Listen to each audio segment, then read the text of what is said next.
Welcome back, everyone. Italk 106.7 FM, the voice of the mountain. I'm your host, Janine Ford. Steve's still on the phone, and we are talking about all the different things going on. And Steve, we wanted to kind of talk a little bit about the situation in Iran and the moves that President Trump is trying to do with Iran, like all of these agreements and all of these different things and can they be trusted and all this stuff that's going on, like with the Strait of Hormuz and all those things. What are your thoughts on this? Well, there's a myriad of thoughts here, and I think we need to unpack several different things, Janine. And it's not everything. First thing we need to recognize is that President Trump is playing 4D chess, and everybody else is playing checkers or tic-tac-toe right now.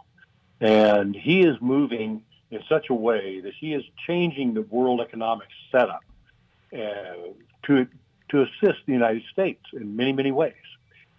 So, and one of the ways he's doing it right now is by taking, before in Venezuela, for example, China helped Maduro get in power. Basically, they supplanted him and put him in business there, and then they took advantage of the oil.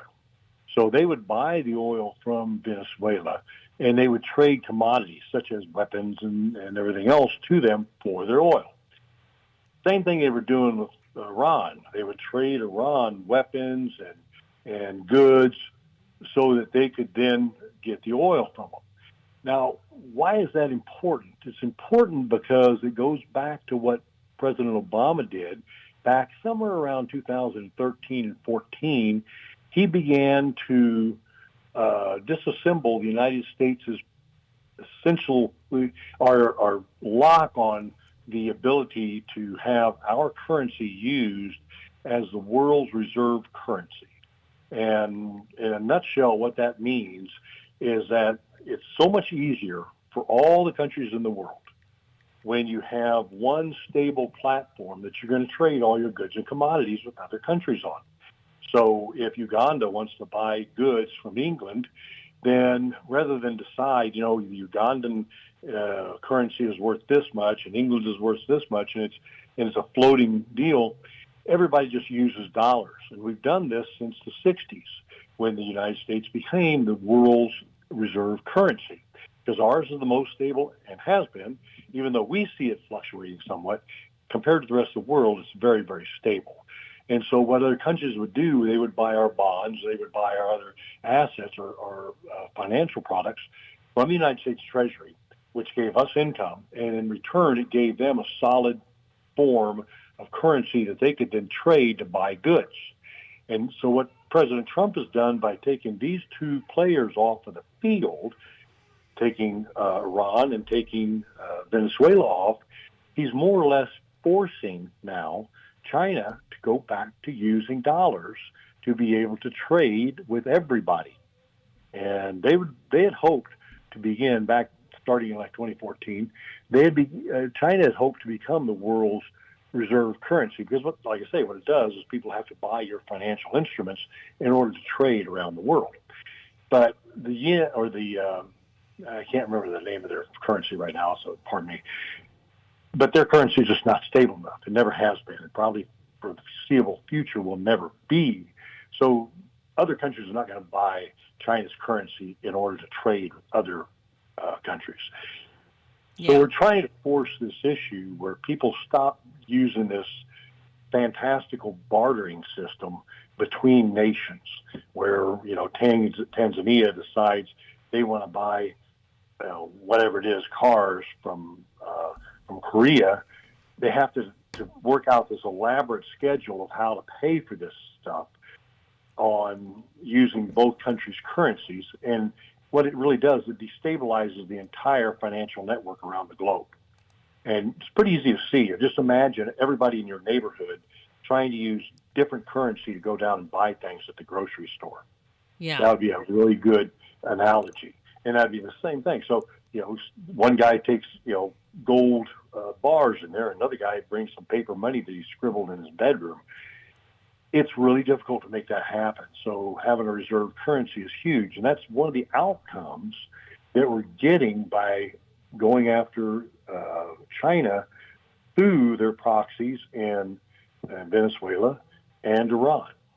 Not only do we take two of the major procurers of terrorism and drug trafficking off the table by taking care of these two dictators, we also bring stability to the financial markets. And this is extremely important for America's future.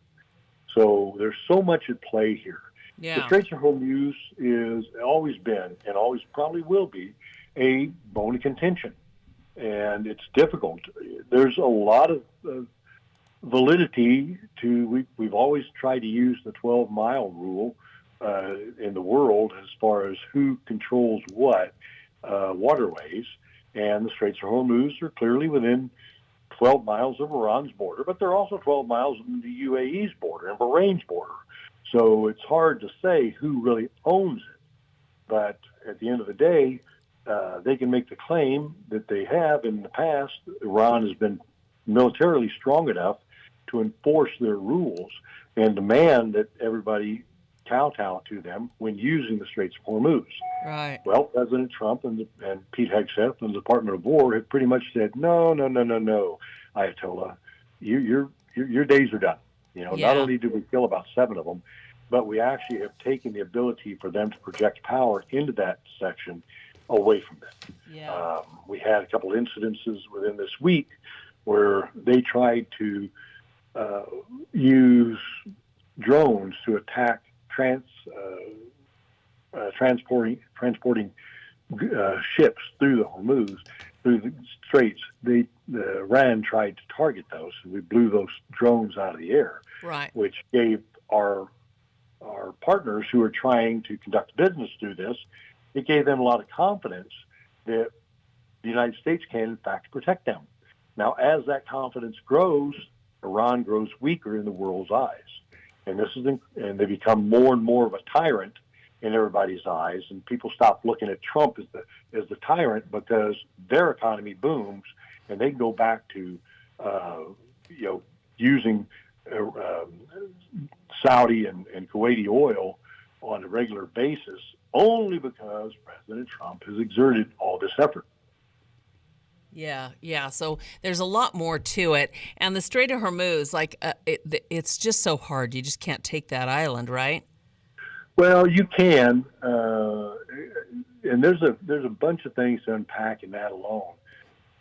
One of the things we'd have to always worry about, you're talking about Kharg Island. And if we tried to take Kharg Island with a force, there's zero doubt that we could do it. I mean, that's just a given. But they could dump a bunch of oil and all kinds of stuff, right? It's refineries, it's oil tanks, it's everything else. So the big fear is just like it was in Iran in 92 and 93 and in moving up into the global war on terror, is that these people would create huge pollutant disasters. Yeah. And if you try to take Kharg Island, it's almost assuredly that the Iranians have mined everything on that island. So you can imagine what would happen should we land an expeditionary force of Marines on the island, which realistically could take it in a matter of minutes, maybe an hour or two. But in the meantime, Iran blows holes in all these tanks that are sitting there, hundreds of tanks with millions of gallons of oil that now leak into the Persian Gulf. And we have the largest ecological disaster ever perpetrated in this world. So, by man. And this is a very, very real concern. There's other concerns too, but this is one of the primary ones. That would be horrible, yeah. Well, Steve, we so appreciate all of your insight, and we will hope that the wind turbine announcement by President Trump can stall these in our White Mountains and some good things come of that. And we remind everybody to write your congressman, say, what does this mean? Are you doing anything to stop our wind turbines? What's happening to our lands, And write to your county board of supervisors, and hopefully we can get some of these things turned around. All right, Steve. Steve Carvajal, thank you so much. Everybody. You have an awesome day. Thank you for calling in. All righty, bye-bye. God bless. Remember, today is the National Day of Prayer. There we go. Ooh, that's important. All right. Okay, Steve, thank you.